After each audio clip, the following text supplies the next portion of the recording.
All right, let's talk about the Senators, who are going to try to close out their series against the Rangers tonight at Madison Square Garden. The Rangers have only been trailing for 13 minutes and 10 seconds in this series. How are they now facing elimination?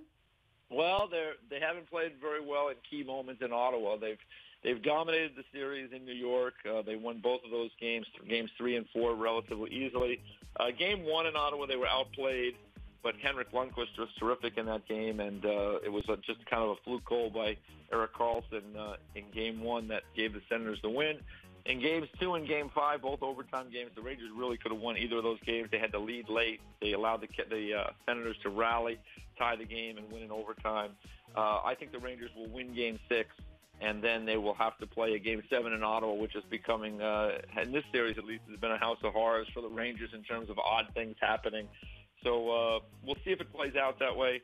But the Senators have just found a way in their home games to get timely goals and to not let the Rangers kind of get too far away from them. They overcame 2-goal deficits in both Game 2 and Game 5 to get those overtime wins. So it's been hard for me to explain. It's a really strange series just because the Rangers were so good and won so convincingly at Games 3 and Games 4 in Madison Square Garden, a place where they haven't been.